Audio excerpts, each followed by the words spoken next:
And the theme of today's panel is, of course, the political landscape. And thinking back to that general election, which we had only a few months ago, I think it's easy to forget how seismic it was, actually, now that we're in the grind of sort of day-to-day political reality. But I just went back and looked at the figures. So Labour won a 174-seat majority with a very low or perhaps efficient vote share of about 1 in 3 votes, and we'll come back to that in a moment. The Conservatives lost 251 seats. It's easy to forget this, right? They're down to 121 seats. The Lib Dems have got 72. SNP went from 48 to 9, and Reform got 14% of the vote share and 5 seats. I mean, that in itself, just discussing that could take the whole evening and more, but we're going to cover that and a wider range of issues, including thinking about sort of electoral trends and what it might mean for the future. And I've just got a fabulous panel here today. Claire Ainsley here is the director of the project on the Center-Left Renewal at the Progressive Policy Institute. And she worked as the head of Keir Starmer's policy unit when he was the leader of the opposition. So we're hoping for real insight from the kind of inside from you. And then we have 2, not just 1, but 2 professors of politics who are both fellows of the British Academy. Professor Ben Ansell, who's Professor of Comparative Democratic Institutions at Nuffield College, Oxford. He gave the Reith Lectures, and his book is called Why Politics Fails, which is a very heartening thing to be thinking about today. And then a man who needs no introduction, a national treasure, Professor Sir John Curtice, and Professor of Politics at the University of Strathclyde, and of course a regular commentator that we all rely upon. We don't know how you do it at 5 a.m. after election night, and we all commend you for it. So look, let's dive straight in. You sent a bunch of questions, and we've tried to pull a few together. Let's start with, we had questions from John and Flynn. I don't know if they've actually turned up, given we can see there's been a bit of dropout, but do the general election results signal the end of the two-party system in politics? And then relatedly, has the 2024 election increased or reduced the likelihood of electoral reform in the Commons? John, you've had a piece in the Telegraph about the first of that set of questions today. Do you want to? Yeah, sure. It's worth telling a little tale about this because David Sanders, who's also a fellow of this institution, gave a lecture, very, very good lecture. I recommend that you read it, shortly before the 2017 general election, in which David gave a very erudite explanation as to all the reasons as to why Britain's two-party system was heading for decline. And then in the 2017 election, both Labour and the Conservative Party managed to advance their position, and indeed the two outside of Scotland, the smaller parties didn't do that well in 2019 earlier, and as it were, David seemed to have been overtaken. 2024, however, has perhaps taken up the thread. I mean, it's very briefly, you've already mentioned some of the ways in which it's exceptional, but the combined Conservative and Labour share of the vote is the lowest since 1922, which was the first election in which the Labour Party challenged the Conservatives instead of the Liberal Party as their principal opponents. Secondly, we now have more third-party MPs in the House of Commons than at any stage since 1923. We have 117. And those are just a couple of indicators of the way in which the potential at least exists. The other thing to note about 2024, it was the first general election at which 5 political parties fought virtually every constituency across the UK.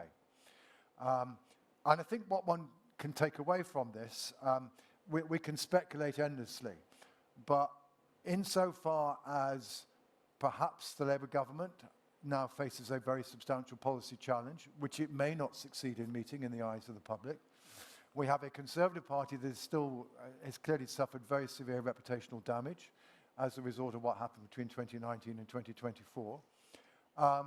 And that therefore, therefore, the question may well arise at the next election, what if the public are not happy with the current government and they're not happy about the opposition, where do they go? And the simple point one can make is they now have 3 possible, in England they have 3 possible alternatives, in Scotland and Wales they have 4 possible alternatives, and who knows which way they will go. But I think the point is our Our politics is both structured, again, the fragmentation that was evident before 2017 has re-emerged, one, and now to an even greater extent, and two, organisationally, which is arguably at least as important, our politics are now definitely much more fragmented.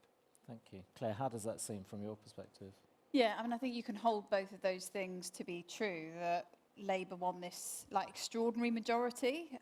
Extraordinary because, you know, it's a large majority and that has not been typical of late. Also, Labour lost really badly 4 times. So Labour won this extraordinary majority, and you also saw the rise of this kind of multi-party approach. And I think that what John's described in terms of the fragmentation that's been taking place has been taking place in many other developed democracies. It's just that in our system, it hasn't been on full display because we've got a predominantly sort of 2-party system. So yeah, my feeling is that those forces that have driven us to have a kind of multi-party election in 2024 are accelerating rather than reducing. And then the question for the next election will be, can either of the main parties swallow up enough of this quite fragmented coalition, if you like, electoral coalition, not in the country, I mean, rather than in Parliament, to bring them under their umbrella. So, yeah, so societally, I think that it is multi-party now. That's what we've seen elsewhere. Whether it re-emerges as an electoral force will depend on whether anyone can try and capture that in the way that, say, Boris Johnson captured it in 2019, different parts of a coalition together, welded them together. Labour's done it by welding them together. Will that be the question for the next election? Will determine whether we get a big majority, not we, but the country gets a big majority next time. Thank you. And Ben, what's your take on including the kind of prospects for electoral reform? Have they gone up or down? Well, that's always that's the hardest question of all. It's very hard to reform our electoral system because it creates majorities from minorities. Right? Labour having 2/3 of the seats on 1/3 of the votes is a very dramatic example of that, but that puts them in the driving seat as well in terms of any electoral reform. And who would do worse out of any electoral reform? The very party who's benefited by the current system. That's obviously a challenge that can only be broken if that party is willing to undergo short-term losses in the next election, and if it has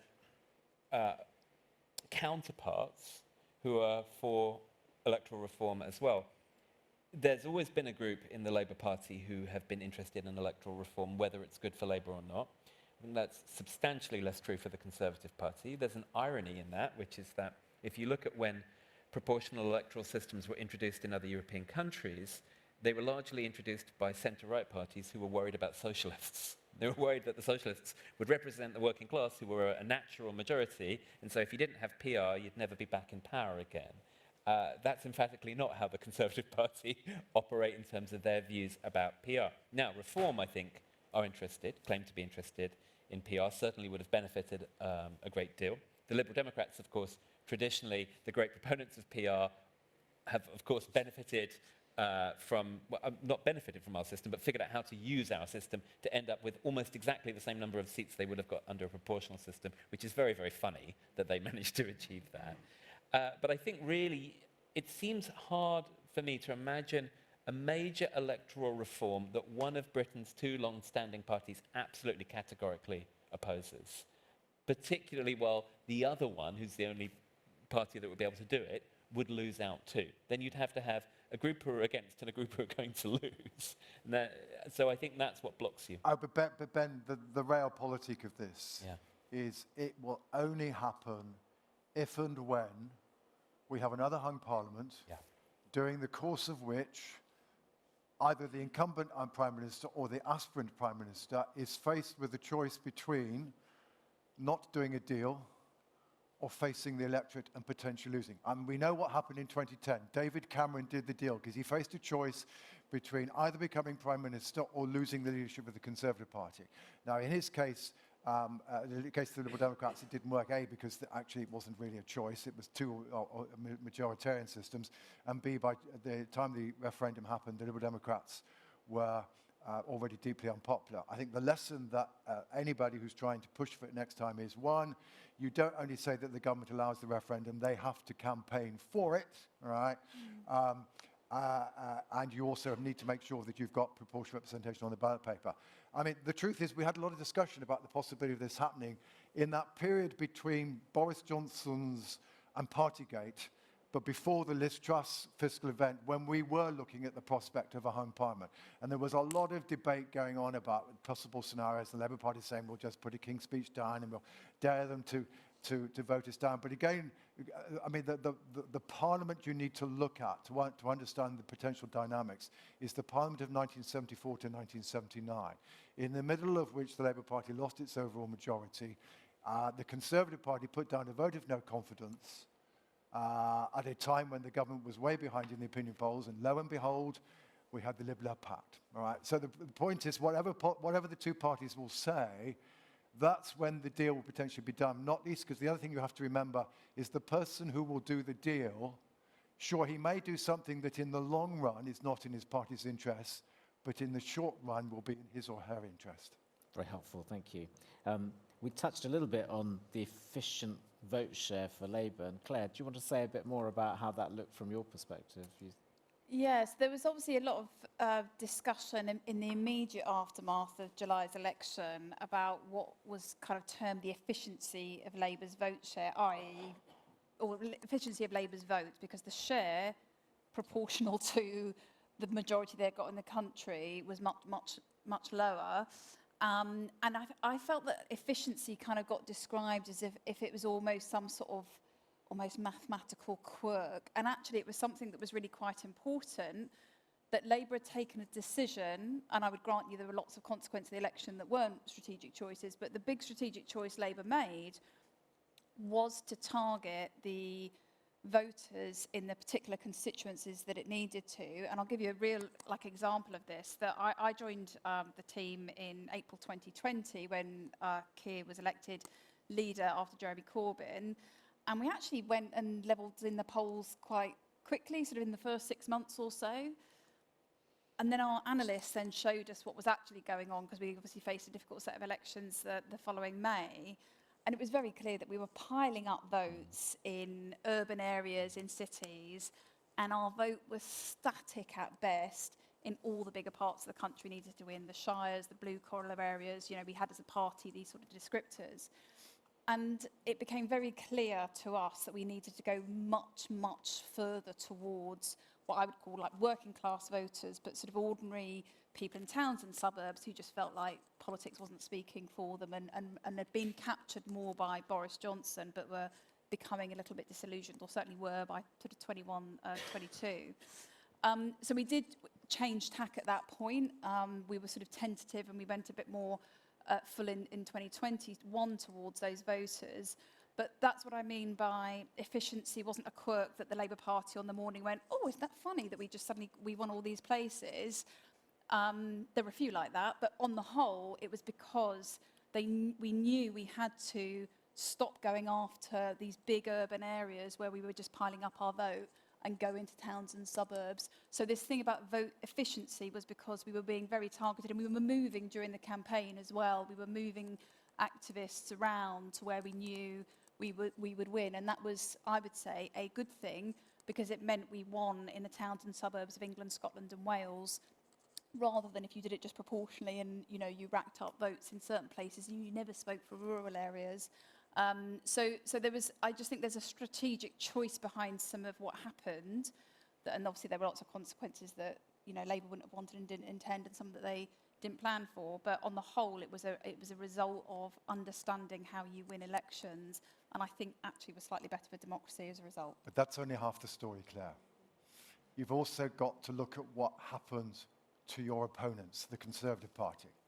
And the other reason why the Labour Party won so many seats, and also why the Liberal Democrats won so many seats, is because the Conservative vote went down more heavily in places where they were previously strongest, right? So they just became much more vulnerable. But the reason why why they went down so heavily in these seats is not because lots of people were switching to Labour or Liberal Democrats.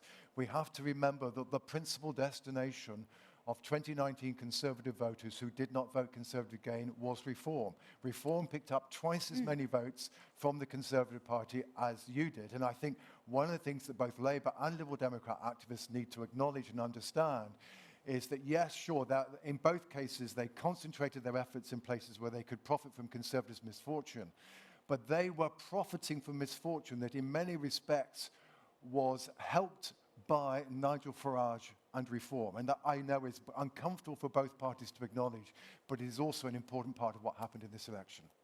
So I think a really interesting question about the next parliament is, can Reform ever be an efficient political party in terms of where their votes are distributed? Because, I mean, you could imagine that they were a party of the Danelaw, they're a party of East Anglia and Lincolnshire and parts of Yorkshire. That's where the seats are now. If they were a more regionally based party, like, I don't know, the party of the Cotswolds and Wessex, aka the Liberal Democrats, then that might work out quite well for them. How they do that as a strategy is interesting. You know, do they show up in their constituencies? Do they engage more in local campaigning along the Lib Dem strategy? And there are some signs that penny has dropped for Reform. Oh yeah, sure. I mean, one of the things that's really crucially to watch, and it's kind of one of those, you know, it's like what Claire was describing about the Labour Party, but it's potentially very, very important. And that is what Reform are saying they're going to do, is to turn what at the moment is essentially a limited company. It doesn't have a conventional political party structure, and it's going to create a party organisation. One of the failures of the Eurosceptic right hitherto in the UK has been the failure to develop a stable party organisation. So the thing to look out for is, do you start discovering that there is a Reform party in your local area? One. Two, come next May, are they able to get candidates on the ballot paper? The elections next May are going to be difficult for the Conservatives because they're defending a very high baseline. They're defending seats that they won on the same day as the Conservatives won the Hartlepool by-election. And then particularly also then go forward to 2026, where we've got proportional representation elections in Scotland and Wales, and where at the moment, if the polls are correct, Reform potentially have a opportunity to get a blocking minority within both legislatures. Now, the question is whether or not they do and don't manage to achieve that, create a party organisation, begin to develop a local election base, and then, yes, to use getting local election bases as a way of being able to concentrate their vote. That is the challenge that faces them. We have to wait and see how much success they have. Yeah. But I think they're perfectly well, that is the challenge that they face. The panel was aware, but what my next question had been exactly about the prospects for Reform, which we had several people ask about. We've kind of dealt with that. But the other flip side of it was, how can the Conservatives reinvent themselves to capture the centre-right? And I mean, Claire, I'd be interested, you've helped a different party reinvent itself. Can you tell us kind of what and I think in a sense, like all of the answer to the questions, they're all part like a constantly can you have a constantly moving jigsaw puzzle? That's what they are doing. It's a kaleidoscope, It's a kaleidoscope, totally. You should trademark this. Yeah, exactly. It could be a great Christmas gift for exactly. you all. But that point of part of some of these questions also depends on which direction the Conservatives choose to take, and if they decide that their electoral coalition is to go to try and reform the kind of what you'd like Lucy call maybe the Johnson coalition, where they go for North Midlands leave voting areas, that they really try and really kind of compete with Reform, who I totally agree. I'm not sure they're going to get themselves organisationally to do it, but there is not a ceiling. Like the potential for Reform is much bigger than what we've seen, and everybody who was outdoor knocking, I was in Yorkshire and Humber, can absolutely see that this is not there is a big appetite for a party like Reform potentially.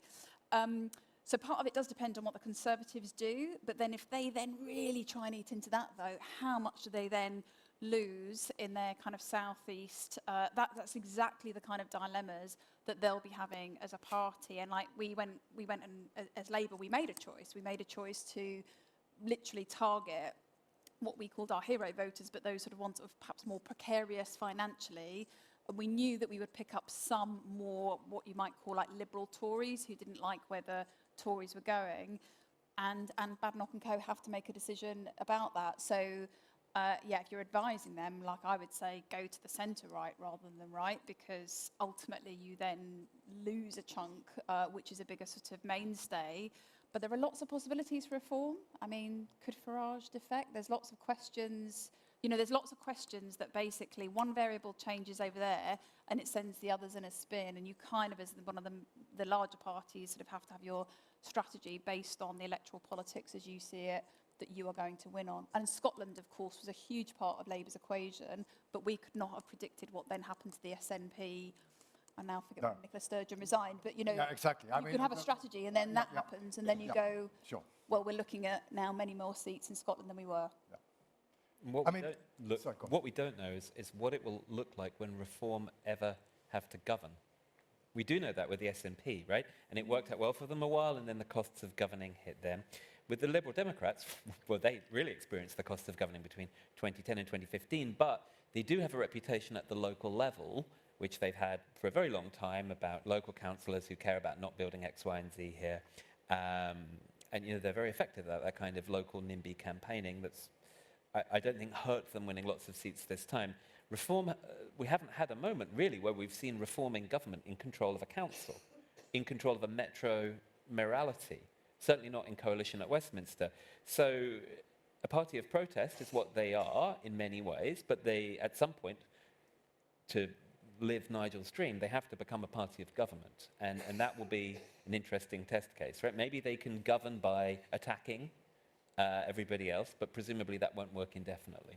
But what's your advice for the Conservative Party at the moment? I mean, Well, I do think we need to spend, they ought to spend some time thinking about the 60-odd seats that they lost to the Liberal Democrats throughout the home counties and to the west. Now, some of them were long-time Liberal Democrat seats that they had purloined from the Liberal Democrats in 2015 in a very clever campaign. So maybe those seats were always going to go back. But some of them, I mean, so I live in Oxfordshire, which has become kind of yellow totalitarian dictatorship of the Lib Dems with a small kind of red urban core. And those are the types of seats that the Conservatives could rely on. And it seems hard to me that you're going to win back those seats in Oxfordshire and Buckinghamshire and Surrey and so on with a pro-reform shift. So they are a bit trapped here. You know, the leader that they've chosen is charismatic. She'll get lots of attention. It's not clear to me that her main strength will be winning back those seats. John? There are a couple of points to pick up. I mean, one is that so far as the ideological spectrum is concerned, life has now got more difficult for both Conservative and Labour. Yeah. Because the assumption that hitherto they have largely been able to make, which is that there are no enemies to our left and to our right, is no longer valid. That's very clearly a problem for the Conservatives. It is also a problem for Labour, who quite clearly lost a significant body of voters to the Greens, including not least, particularly amongst younger voters, where Labour's vote fell quite markedly. So that's point one. But I would say in terms of the Conservatives, there are two narratives out there as to why the Conservatives ended up where they were. There is the narrative that many Conservative activists have, which is that essentially the reason why we lost the election is because we weren't true to ourselves, i.e. we presided over the biggest expansion of the state since 1945, and we presided over the highest levels of immigration on record. And that therefore what we have to do is that we therefore needed to go in and campaign on tax cuts and on trying to say we're going to reduce immigration, which is what they tried to do, and it got them absolutely nowhere. It had absolutely zero effect because they misdiagnosed their problem. Their problem was essentially one, well, there are only two crucial events that happened in the last Parliament that basically determined the outcome of the election. The first is Partygate and the second is the Liz Truss fiscal event, all right?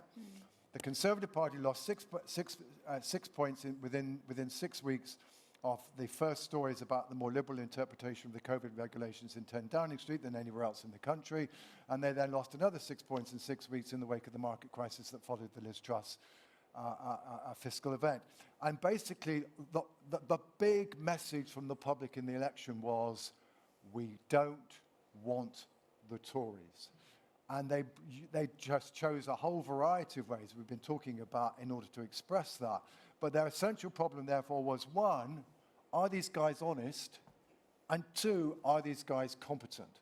And until they can deal with that reputational damage, they're not going to get listened to. And the problem is, and the difficulty as an opposition is, how do you convince people that you're actually more competent than appears to be the case from your most previous record in government?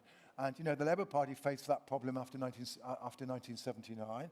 It took them a long time to recover, not least because of the internal parties and dissension and disagreements, etc. And that's one of the challenges that potentially faces the Conservatives. But unless and until they do that, it frankly doesn't matter whether they move right, move centre or whatever. The public are not going to listen. Yeah.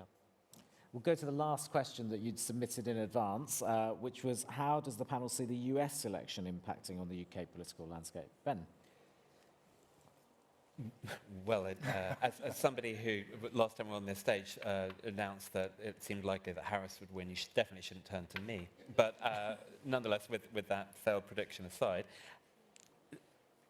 it's probably a good thing that smarter people than me in the Labour government thought Trump was very likely to win and began some somewhat effective Trump diplomacy, which is going to Mar-a-Lago and having meals and getting to know the main players in Trump world. Let me put it this way, Elon Musk is still very angry at the UK in all kinds of ways and promoting petitions against the current government. But Trump has turned his fire immediately on his near neighbours, Canada and Mexico, and so far, so good. But there will come a point where there will be some angry tweet from Trump, and it's going to require essentially a bit of bending the knee. Unfortunately, I think the government know that will probably happen, that these moments with Trump are like changes in the weather.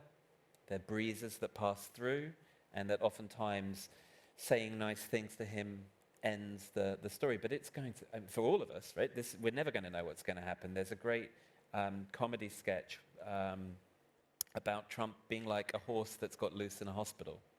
And obviously I did not come up with this wonderful analogy, but if there's a horse loose in the hospital, anything could happen at any point, and you're always waking up thinking, that horse is still in the hospital, what's going on today?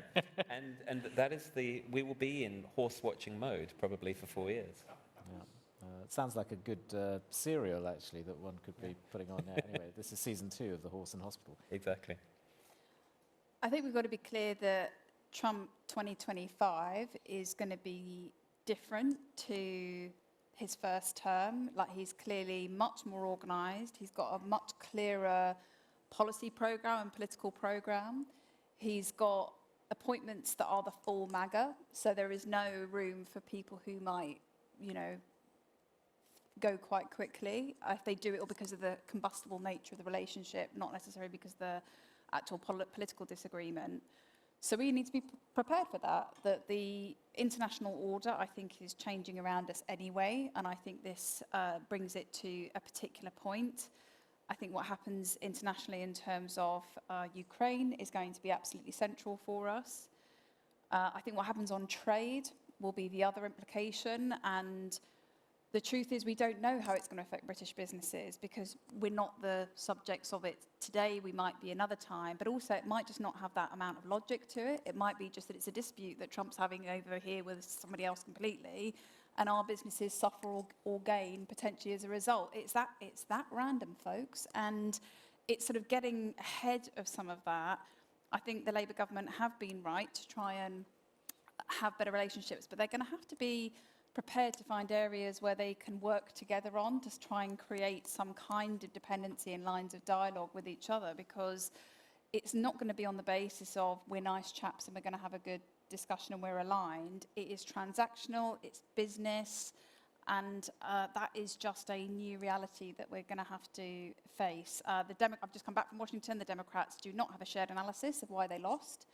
That is, I think at this point, okay if they use the time well to really look at underneath why people haven't supported the Democrats at the last election and use it to then rebuild quite quickly. I don't know that's the direction that they're going to go in. So part of the work that I do is in that space, and we'll obviously be continuing to kind of share lessons learned both ways. Just to jump on that very quickly, to pick up a point John made earlier, I think there's a danger that the Democrats will have the reaction that some of the Conservatives that John spoke about had, which is to say, oh, the reason we lost is because we weren't true to ourselves. Sure. We need to be more like us. Yeah. Then maybe one day that will work as a strategy in opposition, but generally speaking, that doesn't. And John, just before you come in, I'm looking forward to your view on how the US affects us, but specific one area we've not covered. You know, Rachel Reeves went to the CBI this week and said, I'm not going to come back next year for higher taxes. But, I mean, what's the impact of Trump on the defence budget for the UK? Because, and does that then have a knock-on effect on what the Labour government would like to do with the NHS or other things? That challenge faces us anyway, because it's pretty clear that European countries, you know, the peace dividend of the fall of the Berlin Wall is now yesterday's news, and we're having to rack up. Yeah, it just adds to the very, very substantial fiscal crisis and constraint that this government is facing. Why Rachel Reeves is going, I mean, some of us are just tempted to play George Bush in the wake of all of this. Read my lips, no more taxes. I mean, everybody already in opposition constrained itself, in some of our views, unnecessarily by agreeing to some of the tax cuts the Conservatives administered. And it's forced already a gyration in terms of the national insurance policy. But I mean, to come back to the question we were faced, I mean, Ben and Claire between them have already really made the essential points, which is the problem is uncertainty, and it's particularly uncertainty in the middle of a world where the geostrategic situation is more uncertain than it has been since the fall of the Berlin Wall. And where secondly, the impact of Trump on trade is doing it. And of course, if we pick up the second of those, we are talking about a Labour government which is betting the farm on being able to increase the rate of economic growth. Increasing the rate of economic growth, if indeed we do move towards a more protectionist world, is going to be even more difficult than it's likely to be anyway. And in particular, I think, you know, I mean, at the moment, I think the UK government is sending out signals that's saying, well, you know what? Trump might want to be nasty to the European Union, but we can kind of slide underneath and we might be able to get a trade deal. Although, of course, at the same time, we do also want to engage in much more regulatory alignment with the European Union in order to improve trade with the European Union. And the problem that this strategy is immediately going to face is that, well, if you want to get trade with the United States and avoid tariffs, you're going to have to do things on agriculture that will make it impossible for you to do a deal with the European Union. And I think the potential risk that the government will face is that if indeed we are in a world of trade wars which is dominated by the USA, the European Union, and China, we ain't going to have an awful lot of leverage. And as a result of being outside I'm not making a partisan point here, but being outside the European Union is potentially going to be more difficult if indeed the hope of Brexiteers, which was we were going to have lots of free trade elsewhere, does indeed prove to be even more of the chimera than it's proven to be so far. On that exciting note, let's turn to the audience. We'd like to come to you for your questions, and that's also those of you who are watching online as well, which you can submit questions. I've been reliably assured that they will somehow be transferred to me. I'm not quite sure through what osmosis process that will happen, but let's find out, and that will be revealed. But we have somebody who's going to come round with a mic, so do put up your hand if you have a question for the panel. So we've got a gentleman here. We're going to take 2 or 3, and yeah. How surprised were you by the US election result, and what light does it cast on the state of politics and the state of elections here?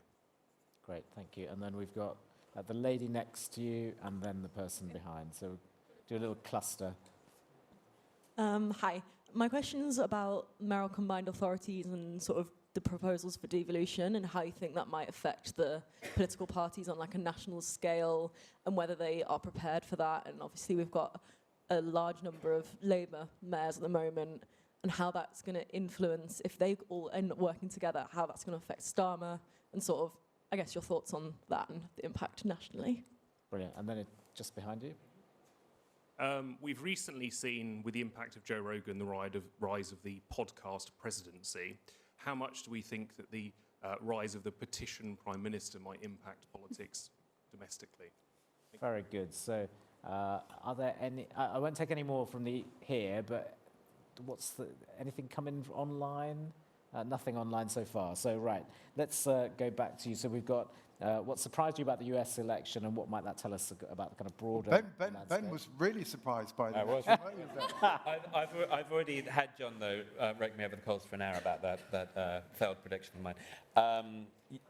Yes, I was surprised because I just incorrectly thought that the pollsters wouldn't get it wrong 3 times in a row, but there we are. They excelled themselves. With that said, as John will I'm sure know, the polls actually weren't massively They weren't far out. inaccurate. They were far much out. better than the UK polls. Absolutely. But, you know, if you give Harris a 1.5% lead and Trump ends up winning with a 1.5% lead, that 3% gap matters, right?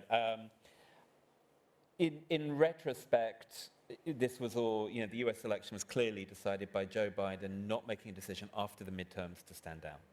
I think that's probably the only thing that could have saved the Democrats. It's not clear to me that it would have done. I mean, I've been thinking about 1968 constantly when I think about this.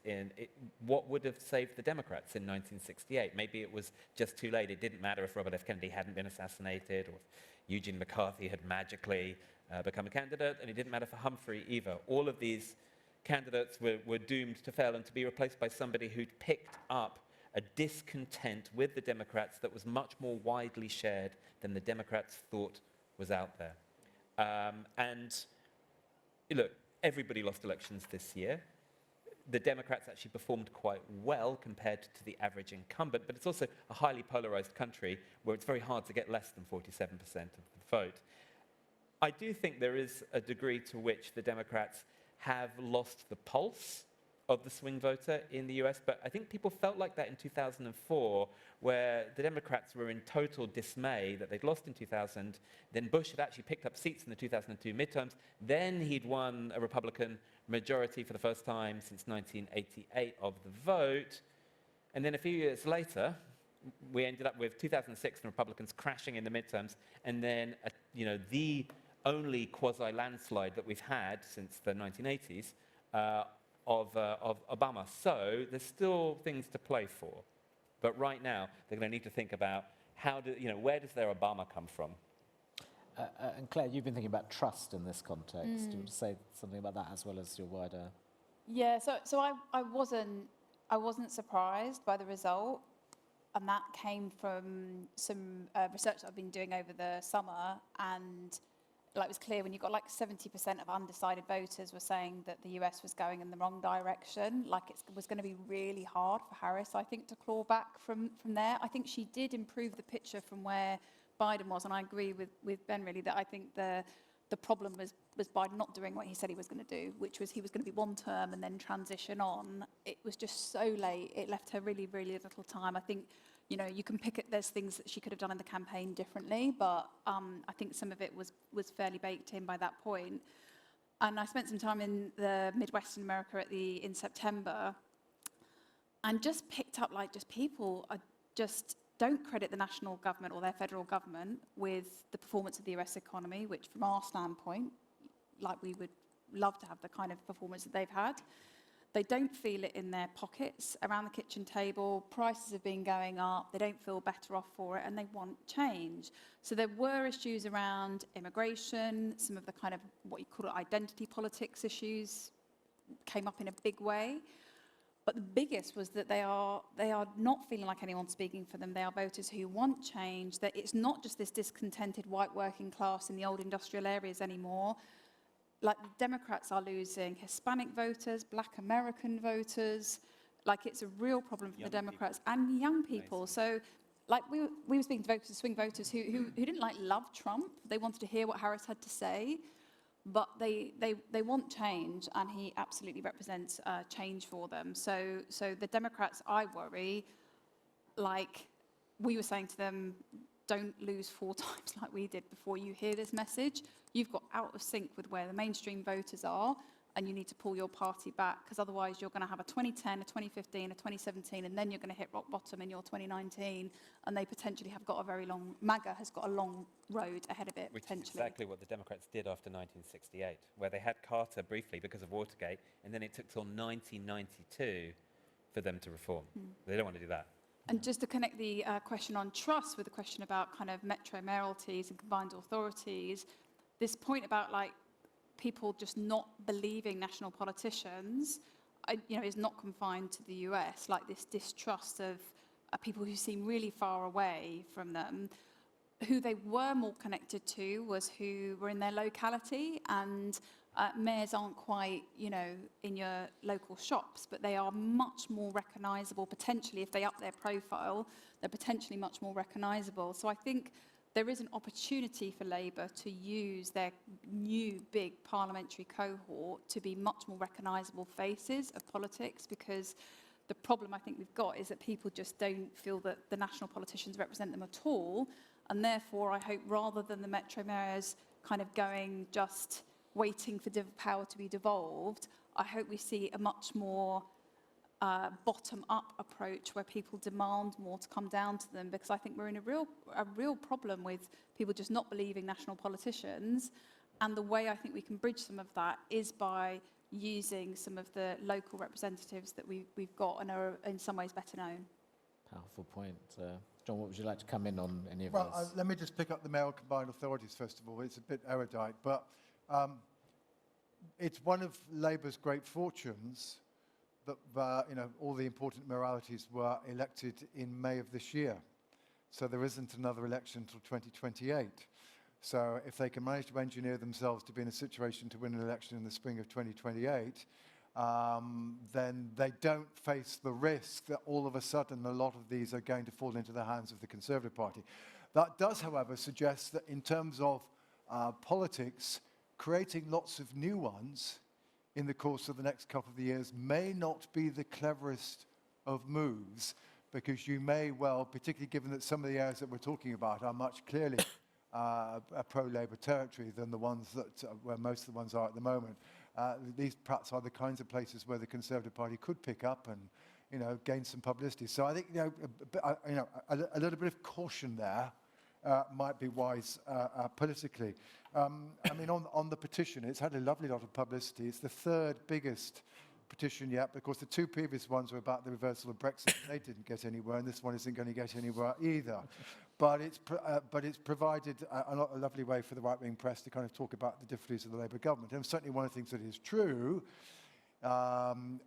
we've got limited opinion polling at the moment, but you certainly we can argue about what happened in 1979, but apart from that, no previous government has lost, even though Labour had such a low share of the vote in the first place, no previous government has lost support as quickly as this government has managed to do in the first 4 or 5 months of its life. And to that extent, at least, that's the real reason why this petition has legs, is because it enables the press to speak about the apparent political difficulties that this government has had now that it's in government.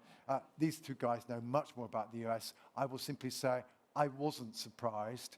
I wasn't saying that Trump was going to win. It just was so clearly impossible to call.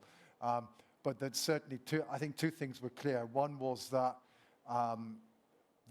Trump's lead over Harris did widen somewhat about 3 weeks out. And secondly, it really did look as though that probably the only way that Harris would make it is if they got Michigan, Wisconsin, and Pennsylvania. And that was really looked like the only likely pathway. And that was a pretty narrow path. Not impossible, but, to that extent, at least the odds were looking somewhat more favorable for Trump than they were for Harris. But, it was all, in the end, although all 7 swing states went to Trump, most of them went very narrowly to Trump. So the again, it's like elections in this country. The Electoral College is a misrepresentation of the actual narrowness of the outcome in terms of the votes in the crucial states inside the US. Yeah, very good. Let's take another round. Let me just check. I've got a couple of hands at the back, which we'll take. But can I just check if there's any online questions? Not yet. Okay. They're all asleep at home, drinking bottles of wine and eating crisps. Gentleman there, and then the person over there, and then we'll come to you. I'll come back there in a minute. Yeah, thanks very much. I wanted to ask the panel about what they think the existing and the long-term impact of GB News might be. Because on the one hand, we've never had such a partisan national broadcaster in the past, But on the other hand, is TV, does it matter anymore? My impression was that it played some role actually in splitting the right-wing vote at the election between Conservative and Reform. But I'd be interested to hear what you think. Very good. And then we've got somebody here. Yes, how's Keir Starmer going to fare with a swing to the right for most folks in the G7, G8, being the kind of only progressive in town at the moment? How's that going to feel for him? Very good. And then, gentleman here. I think it's related to the question on effectively what people are calling legacy media and now online sources, and the distrust in mainstream media versus the growing, I guess, what you would call echo chambers on either side, and whether that's being factored in to the polling or not. Okay, very good. And then there was another question here. Let's sort of... Sorry? Someone else asked it. Everyone's very... Okay, we've got one more here. Everyone wanted to ask about the legacy media, perhaps. I'm interested to know, what do you think, unshackled without the constraints of politics and reality, the current Labour cabinet would actually love to do? Claire, do you want to start off with that? You might know better than anyone. Well, do you know, I'd have to think about it. So unconstrained by fiscal constraints and political reality. Well... Does Keir Starmer have a wish list? Does he really have a secret wish list or not? So he does have a wish list, and I think the real things that you can't do at the moment, I think they would like a more, I would say, the approach to places, like what they want to see, like ultimately, is it's not like a big redistribution agenda, but I don't think there's like little things they would want to do, and they think they'd, he'd use it to sort of, get out the black book and say, I really wanted to prosecute this guy and I'm going to do it. I think in Keir's mind, the big thing that he wants to do is to be able to have places that have just got really low economic opportunity, and to make them feel like they are thriving, and that they are, and to really kind of tackle poverty in those places and really boost them up. And the reason why you can't just lay that out as a big plan, because that would take quite bigger sums of state spending ultimately to do, whichever way you look at that. I think the private sector have got a huge role. I think you could do huge amounts through investment, but that would take a sort of, if you were to try and do that even over a 10-year period, you would have to try and raise sums that are not, are not kind of realistic. So are you saying, Claire, that the apple in Keir Starmer's eye is Boris Johnson's levelling up? I think they nicked it off of us, John. Really, I think levelling up was always our idea. But yes, basically. We've now found the new consensus in our politics. well, actually, funny enough, I think levelling up, was where a lot of us on the sort of centre-left, centre-right actually were talking to each other for many, many years about how we could try and do a version of that. And therefore, I think that is absolutely, if you said what is it that Labour cabinet would want to do more than anything else, it is that. That is what they are about. That's where they think economic growth is going to come from ultimately. It's where they think they're going to improve living standards. It's where they think kids are going to get the opportunity for the future. But the political reality of that is what I just said, which is you'd have to... But one of the ironies is that the part of the UK where Labour are now strongest is here. It's London. London is now Labour's strongest district in the whole of the country. So you're saying that the party, whoever, is still wanting to redistribute to places that might once have been Labour, but are no longer, relatively speaking, particularly Labour. So the excellent question, and that was an excellent question, was if you didn't have the political constraints on you, if you could just sit down as a group and just say, look, we've gone for it, we've got the dictatorship. That's great. We've got the Treasury, this is what we want to do. What do they really want to do? That's the thing they really want to do. But I just don't think it's also just through redistribution, but clearly you need to pump money into schools, health. You need to give people those platforms to make it easier to start a business. You would do loads of that through private sector investment. I personally don't think redistribution is going to be the thing that does it, but it's just that you would have to do stuff that would, disadvantage other areas potentially. Let Starmer be Starmer in a kind of West Wing. Yeah, so mode. if we do that, then that would be the answer. Ben, do you want to talk about, I mean, any of these things, but in particular sort of GB News, legacy the media? Well, I'm sadly, since I present a show on legacy media, aka the BBC, I would be careful about this.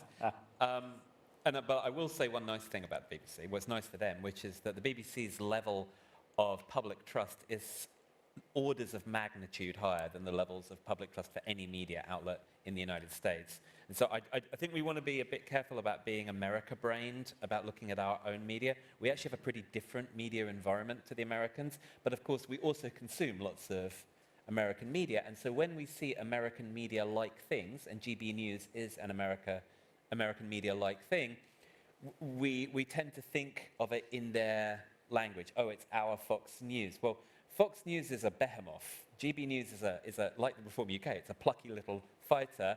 The main similarity between the two is their excellent kind of staging posts for Conservative MPs who might be on their way out of office, who are looking for a job, right? Like that's been an effective use of right-wing media in America for years, and it's something maybe for the left to think about if you want to keep these people alive, right?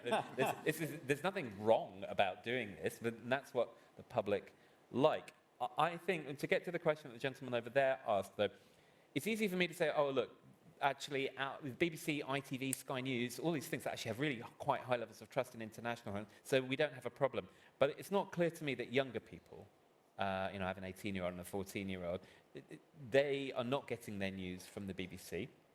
They are, I guess, getting their news from TikTok or from me shouting things at them, or just online in unclear ways, like over Instagram. And I don't think any of us know how to think about that. If you're a clever political party, and Reform UK, I think, are going to be very good at this, you can use those media to effectively excite and interest people, but that's a very different thing than providing the news, right? So it may be that political parties, and particularly populist political parties, are going to be better at employing these than are the big media organizations in doing what they do in general. Yeah, and we're seeing that, for example, Romania, Indonesia. I mean, these have been TikTok elections in many ways, haven't they? John, anything you'd like to pick up, including this question of how's it going to feel for Keir to be the only centre-left person in the sort of G7? Maybe a little bit lonely, but at the end of the day, the extent to which certainly so far as foreign policy interaction is concerned, whether you're dealing with those on the left or on the right, is not necessarily, I think, that crucial. I think that just to pick up a little bit more about me, Ben is absolutely right.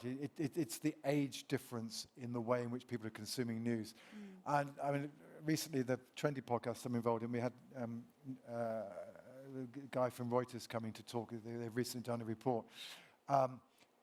The thing actually about that is, well, there are various consequences, but one is that actually because organizations like Facebook, which Ofcom today has told us is still the most important social media, are actually reducing the extent to which they point people to the news. Actually, one of the issues now is where do they get the news from at all, because actually social media is reducing the extent to which they're pushing people in that direction. I think perhaps, that said, I think in a sense perhaps one of the consequences is if you think about in some ways as to how people got the news via so-called legacy media. Well, it was, they were listening to Jeremy Vine on Radio 2. Yeah. But there so happens that perhaps annoyingly every hour somebody gets on and gives you 2 minutes of news. Or you've just watched, the telly drama at 9 o'clock and you're just too tired to get up and turn the thing off or turn it over, and this is days before remotes, in order to avoid watching at least the top of the 10 o'clock news. So there's a sense in which, or equally, people might buy a newspaper in order to get the racing tips, but as a result, they do actually see what's on the front page. So I think there is a question about the extent to which what we might call accidental news consumption by those who are not necessarily particularly engaged, that's going to become more difficult. Because one of the things we know about social media is that it reflects even more, and it's partly to do with algorithms, it's partly to do with the way in which people use it. it reflects even more people's prior motivations. So if they don't have a prior motivation to get engaged, the problem in a sense is not that they're going to be watching lots of nasty news, it's that they won't be watching any of it, question mark. That said, it is worth bearing in mind, and Ben is right, there is one crucial feature of the UK landscape is that we still got this dominance of public sector broadcasting, including not least, and this is the legacy of John Burke, when he was Director General of the BBC also dominates online coverage. The problem is that the social media fora are reducing the extent to which they point people to various forms of legacy media. Well, and just onto that, streaming and podcasts, the two great ways in which people now get audio, video and audio, both are non-linear, and therefore don't get people into this, oh God, it's the news, but Strictly will be on next. But the people who listen to the podcasts that you and I have been involved in, they're they're super fine. served. They're the people who will read the New York Times, But the people watching dating shows on Netflix aren't now getting to see the 6 o'clock news before blind date. Yeah, exactly. Luckily, we are aging ourselves with it. Sorry, Senator, I was just going to say that we are aging ourselves, but I definitely think we haven't got our Joe Rogan yet to that point. Like, it hasn't come yet. It's probably not the petition. I don't think it's GB News, but they're all experimenting with a format which is about to hit us, and I bet you none of us are going to predict it because it ain't targeting us because we know what blind date is. And for those interested in GB News, if I remember correctly, Henry Mance wrote a fabulous piece in the FT magazine about 6 weeks ago, and it really gets under the skin of actually this is slightly shambolic. I mean, I'm not saying that pejoratively, but these things which look Wizard of Oz from the outside actually see the nuts and bolts. But if you think about it, they're having to. The problem with all 24-hour news channels is, how do they get hold of people? I mean, I occasionally do them. Usually but like with most rolling news, you get rung up about 60 minutes beforehand at best and saying, can you possibly do X? And producers are desperately running around trying to fill their running order. And, sometimes there's a limit to the amount of news that is actually worth reporting. Well, I mean, to be fair, I remember once being rung up by BBC News. I was supposed to be doing something on community cohesion. They said, are you the person doing Sharia law? And I said, no, that's not me. They said, could you do Sharia? Anyhow, did you say yes? I did not, no. Let's take another round. Lady here, and then gentleman here, and then gentleman there. We'll keep it in a neat row. Thank you. Though it seems incredible to say it, it's less than 5 years ago that a different party got a stonking majority. And only a few months after that, COVID notwithstanding, Boris Johnson said he was actively thinking of a third term. So how much comfort should the other non-Labour parties be taking at the moment of looking at Keir Starmer and thinking, you're just going to be a one-hit term person? Or is political promiscuity here to stay? Great, thank you. And then, yeah. Hi. You touched upon electoral reform, I think, sort of much earlier on during the discussion. And just latterly, you moved on to engagement. I mean, one thing that's always interested me, and I think it's the system which they have in Australia, is compulsory voter registration and actually compulsory voting. I wonder how that would affect the political landscape in this country, because turnout does actually bug me, particularly when it's quite low, because it's a privilege to be able to vote, and I think people should perhaps be sort of nudged along a bit to do so. Okay, turnout. And then if you pass the mic that way. You all mentioned that the leader of the Conservative Party and the Conservative Party will have to choose in fairly short order whether to go right to cover reform or to tack to the left and cover the centre-right Lib Dem threat. And I'm wondering, given the nature of the character of the leader, the people she's chosen for her front bench, the nature of the parliamentary Tory MPs, but most importantly, the membership of the Conservative Party in the country, how realistic is that choice? I mean, surely they're only ever going to go to reform. Or am I wrong? Okay, very good. And then, so I'll add a fourth question as chair's privilege, because I thought it might come up, but I've been surprised not, which is tomorrow there's a big vote on assisted dying. What do we know about what the public thinks? What, tell us about some of the political dynamics. I know, John, you've been thinking about this. So we've got political promiscuity, turnout, and will the Conservatives really move towards the kind of reform agenda? Who wants to kick off? Well, I'm going to quickly avoid talking about assisted dying and therefore do something else. No, we'll leave so I it can to John. punt that on to someone else. Compulsory voting is a really interesting question. I wrote about it briefly in my book.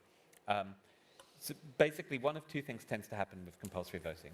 The thing that people on the left want to happen sometimes does happen, as it happened in Australia in the early 20th century, where poorer people didn't turn out to vote because essentially the cost of going to vote is relatively higher for them. That's one argument. But what seems to happen more, at least in the evidence I read, and it's true, say, for Austria, is that you just get a lot of disengaged people who often have quite moderate views, or as I think we saw in the UK in 2016, or in the US in the last few presidential elections, people who are attracted to populists who can veer enough to the centre to not seem really ideological, and Brexit and Trump hit that. So it could go a lot of ways. I suspect compulsory voting right now in the UK would lead to even more anti-incumbent voting than we already have, which gets to the point that the lady over there made.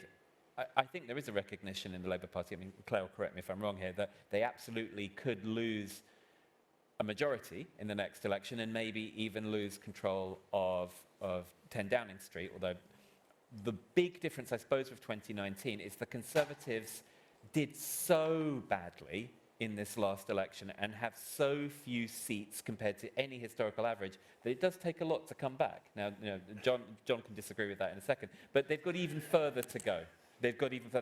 But starting on 33% of the vote is not a great starting position there for them, right? So that efficiency and the number of seats they have means that we don't want to let the Westminster seats decide this for us. And to the gentleman there, I mean, yes, the decision has already been made, not least because of the voting system that the Conservative Party have, which the Labour Party got into a similar situation quite recently, that it's very hard to argue against your activists, not least because they're the people who go and do all the bloody door knocking for you, right? So you don't want to tell them they're all fools immediately. Every political party struggles with that. Claire, do you want to come in on any? Yeah, I mean, I agree on, like, Labour is not complacent at all. I mean, they're so not complacent about the next election. I want them to kind of realise they did win it, but by quite a big way, and kind of seize the mandate, basically. But they're definitely not complacent, and a lot of that is partly to do with 2019, as you say, in terms of how quickly that flipped, but also that is also what's happening all around the world. The voters are just much less tribally loyal now. So we also always thought it was possible, if we did the right things and the Tories collapsed as they did, that things could go our way. But there's some of this that you can't predict. You have to have a strategy, and you can't predict always what's going to go on around you. So they are very clear. Both Labour and Tories, I think, are clear. And I think the Lib Dems are still making up their mind, basically, where they want to go in this Parliament and this sort of strategic choice that they face. I partly think with Badenoch, I think she's quite interesting, actually, because she did beat Jenrick. Yeah, it was Jenrick, wasn't it? So she basically beat the right-wing candidate to take the leadership. I think she's actually appointed people that are a little bit broader than you might have expected. I think she's not the caricature that she almost allowed herself to fall into. And I think she is trying to bide her time on quite a number of questions. And I think that's a really sensible thing to do. What the Tories ought to do is what Labour did after we lost in 2019, where we had a full-on, like, blood-on-the-floor election review. I mean, it helped because lots of us didn't love the previous leader, so you weren't sparing anybody's feelings. But she would be wise to do something similar, to be quite honest. Understand what your future coalition would look like. Where are those voters at? It's exactly what Starmer did in terms of winning the leadership. Obviously the Labour Party's membership was obviously to the left of where the country is. So I kind of think it remains to be seen which direction she'll take them in. I feel she is too smart to take them in a direction which is going to lead to losing a whole load of votes in the southeast. What she has is the same dilemma that every Conservative leader has, which is you have a really hardcore bit of your right wing that you have to appease, and that's how we've ended up with Brexit, and that's another story. She, as a cabinet minister, she was not a headbanger, and she was often quite good at doing things that, not doing things that the right of the party really wanted her to do, and saying, no, that's a bad idea. She was the person who scrapped Jacob Rees-Mogg's bonfire of EU regulations. Shall I pick up the assisted dying? Everything you want. I mean, there's a whole menu of stuff. Yeah, sure. Well, I'll just very quickly about one or two things. I mean, on compulsory voting, my view basically is if we were going to introduce it, we should have introduced it in the early 1950s, when 80% of people turned out to vote. I think at the moment, I think at the moment, if politicians said, we are going to fine, send people to jail because they won't come out and vote for us, you will have the BBC licence fee problem written large. And I think you will find that jurors will not be willing to convict people if indeed that, in other words, it's the kind of thing you could, it's like the seatbelt law would only work if you don't have to enforce it. And I think the problem is we would have to enforce it, and it would cause problems. I mean, otherwise, the thing about, we should have learned, and based on the last parliament, do not predict the outcome of the next election on the basis of what happened in the last one. All right. There is nothing inevitable about either Labour or winning the next election. What we should remember, it's events, dear boy, events, and it's partly, very clearly, there were two crucial events in the last Parliament. But equally, if you go back to the last time, arguably, a government got into trouble relatively early in its life, which is the first Thatcher government of 1979 to 1983, along came the Falklands War, and the whole of politics was rewritten. Right now, I hope to God we don't get this country involved in any kind of complication but in the next 4 years. But none of us can rule it out, given the current geostrategic situation, and that could potentially completely change the political circumstances in which we find ourselves. Okay, back to assisted dying. This is a subject which has been certainly polled quite a lot recently for obvious reasons, but actually the data go back certainly to the mid-1980s, and I was told by somebody who said they managed to find some data from the 1950s. Basically, it is very clear that the public are in favour of the introduction of assisted dying. When you ask, the pollsters ask slightly different questions, but a number of them have asked various varieties of questions that basically say, should it be possible to help someone to be able to have an assisted death if indeed they suffer from a painful, incurable illness? There are various varieties of that kind of question. But those kind of questions in the recent polls, basically, around 2/3 of people are in favour, about 1 in 6 are against, and another 1 in 6 say this is a very, very difficult question. The only section of our society where it is pretty clear that the balance of opinion is in the opposite direction is amongst those who regularly practice a religion, where it's around 3-2 or so who are against. What isn't true is that there is anything new about this. Certainly British Socialities, which I've been involved in for a long time, way back in 1983 asked a question about this. In that case, it was 3/4 of people saying they were in favour. The last time the British Socialities asked the question, back in 2016, it was still 3/4 of people in favour. Oh, by the way, it's on the latest British Socialities survey, and early in the new year, we'll be able to update that. So point one is, the public have long been in favour. There isn't anything new about this. And to that extent, at least, this looks like, from the view of the public, like a less controversial piece of legislation than either the abolition of the death penalty in the 1960s, the introduction of abortion in the 1960s, or indeed even the introduction of homosexual law reform in the 1960s, or indeed the introduction of civil partnerships in 2005. What also seems to be true is that probably the public are in favour of a more liberal law than the current one. Certainly the public do not draw a distinction between self-administered assisted dying and physician-assisted self-administered dying, which is potentially, because Scotland has long been going through this process, and that's potentially on the books there. It's also doesn't seem to be the case that people are insistent that the person is thought to be going to be dying within 6 months.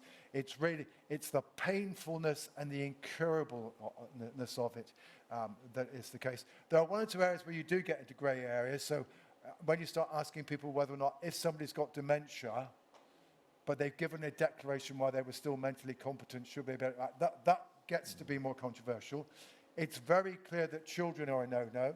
It's clear that mental illness is a no-no. That's not. It's very much to do with physical illness. That said, it's also clear that the public are not unaware of the potential risks. So again, you can find polls that at the same time show a majority of people quite clearly in favour, also saying, yeah, it is possible that some vulnerable people may feel a burden and may feel that they should avail themselves of this. There's also a recognition that one of the potential consequences is that it becomes a bit of a social expectation that somebody who is at the last stages of life perhaps might be expected to do this. But all of that said, 59% of us say we would like to have the choice available to us if we were to find ourselves in that situation. And I think the only other final point I would make, it's probably also true that that public opinion is somewhat asymmetric in the sense that those who are opposed, for perfectly reasonable, honourable reasons, are very strongly opposed. They basically, this is the sanctity of life, etc., etc. Whereas I don't think there's a large group of people out there saying that, this really is the world's greatest reform. It's much more about what is the best way of dealing with a very, very difficult situation at a time when certainly the current law is proving to be unenforceable. The last 4 DPPs have basically given up on, including Starmer himself, in engaging any prosecution of people who might help somebody to go to Switzerland or whatever. So we are in a difficult place at the moment. Arguably finding anywhere else is certainly not going to be a comfortable place for a lot of people, but it does look as though basically Parliament has been behind public opinion for quite a long time on this issue. Fascinating. Thank you, John. We're coming towards the end of our time. In 3 or 4 minutes, you'll be released from this pen to have drinks outside. But just to reflect, we've heard some fascinating, and there's no way of summing it up, but the kind of the pressures on the two-party system have come out very clearly in the sense of fragmentation, the fiscal crisis that is kind of enveloping us as well, the issues of trust, which we're not seeing just within the UK, but actually much more broadly around elections around the world, and then this issue of media consumption splintering by age and not really knowing what that might mean, and the general pervasive uncertainty across political systems, I think, has been a real theme of today.